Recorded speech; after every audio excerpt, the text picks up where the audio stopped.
The weather outside may be gloomy, but make no mistake about it, the party is starting here at the World Trade Center Manila for the Manila International Auto Show. Let's go check it out.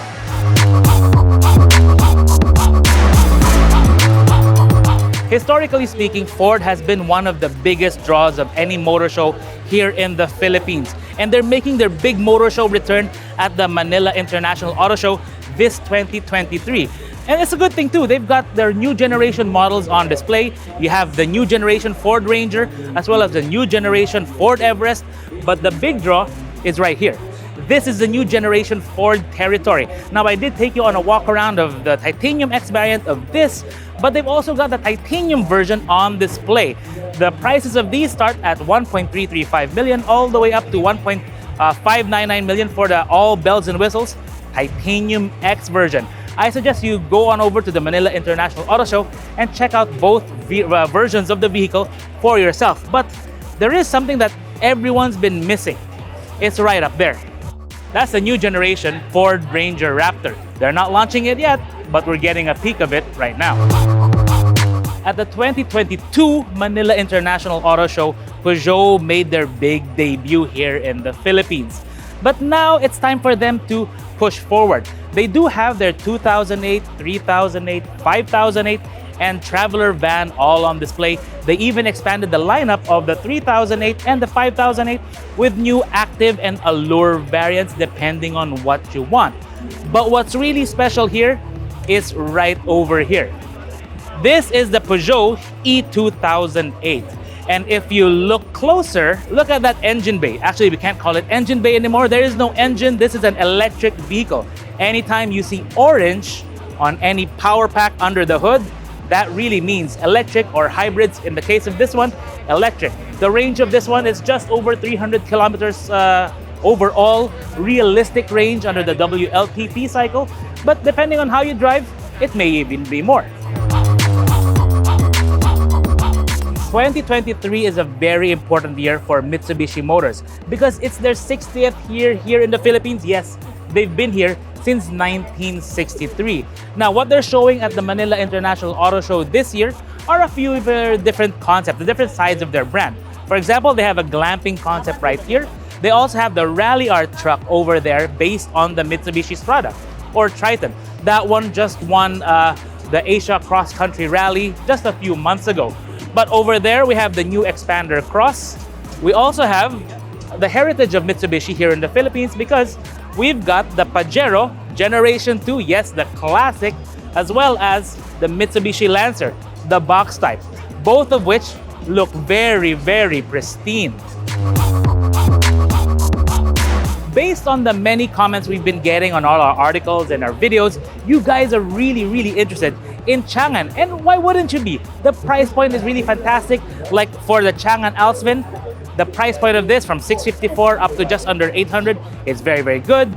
Especially also with the CS35. Actually, they have two examples here. They have the new CS35, which is very, very nice with the new front end. But also the old one, well, that one has clocked in 100,000 kilometers. They really pushed it to be able to prove its reliability. And I believe no major parts broke. This one is a CS55 Plus, as well as you have right here the Uni-T or Uni-K. This one is the Uni-K and then the Uni-T. Very interesting vehicles. What am I doing here? Over the last couple of years, GAC has been quietly impressing us with quality and their designs and their actually overall reliability. This time, they want to go loud. And you can see it with the vehicles that they have on display. This is the MPOW GE. This is the top-of-the-line variant of the MPOW that I drove just a couple of weeks ago. This is the one that has all the very nice sporty bits, the aggressive colors, the very fantastic interior, especially when you see all the yellow trim inside.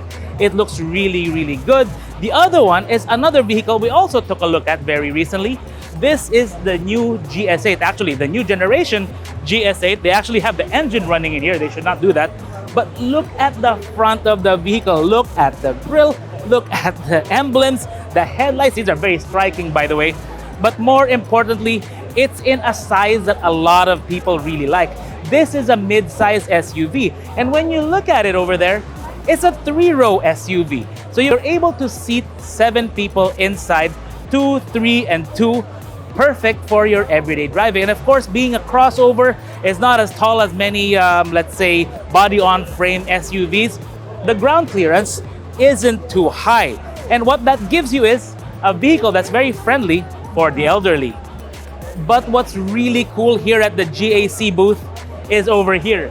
This is the MCU. Now, I know what you're thinking. We're not really used to seeing concept cars here at MIAS, but make no mistake about it, this is not a concept car even though it looks like a concept car. Check out the front. It really is striking. And believe you me, when you see the back, when we show it to you, it's not spinning right now, but the back is even something really cool about the MCU, the interior as well, very, very futuristic. And make no mistake about it, you can actually order these. By May, you can start driving one home if you place an order today. Hello. At the Manila International Auto Show, Nissan is looking to make a really big impression. They've got their biggest SUV here, that's the Patrol. Right next to it, you do have the next largest vehicle, which is the Nissan Terra, and it's the new sport variant with all the black details. Right next to it, you've got the Nissan Navara Pro 4X for those of you who like your 4x4. But what Nissan is really highlighting at MIAS this year is their electromobility. They've got the Leaf right there in the back. It's a full BEV or battery electric vehicle, but they also have the full cutaway of the Nissan e-Power system. Basically, it's got an electric motor driving the wheels as well as a gasoline engine recharging everything. It's a very unique experience and something we really enjoyed in this vehicle.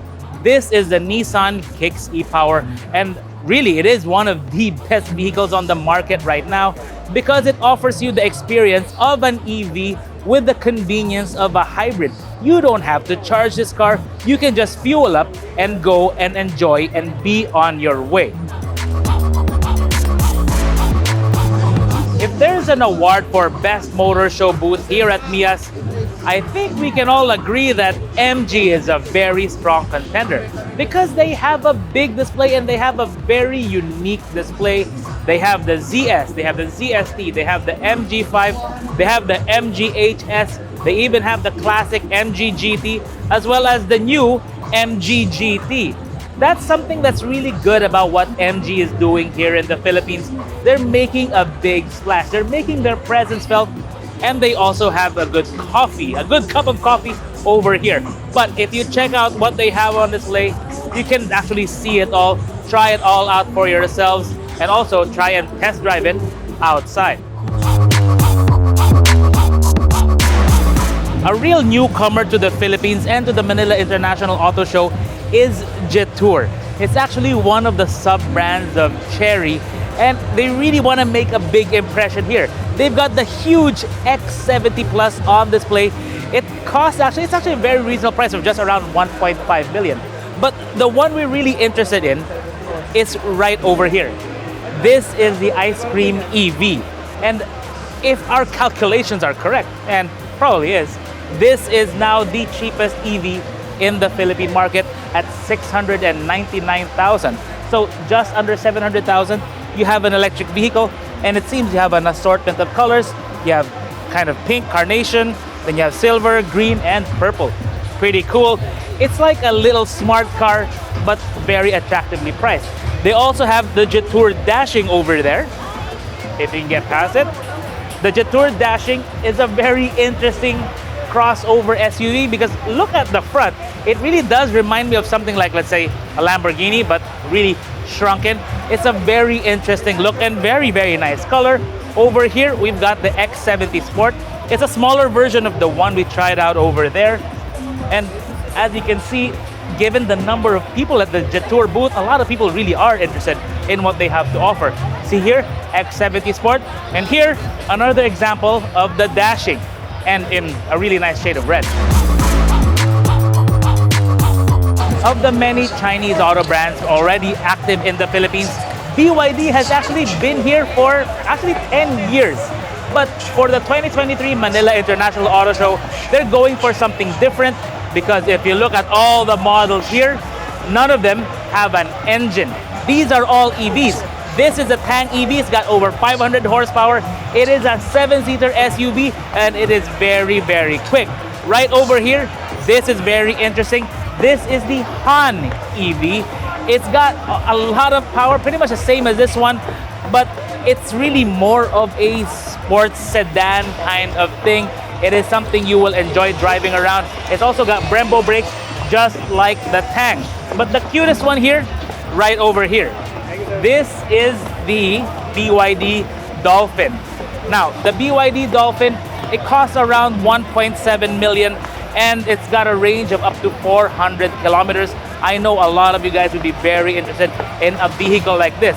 Really, BYD is pushing to lead in the EV segment by going full EV, no ICE here at MIAS.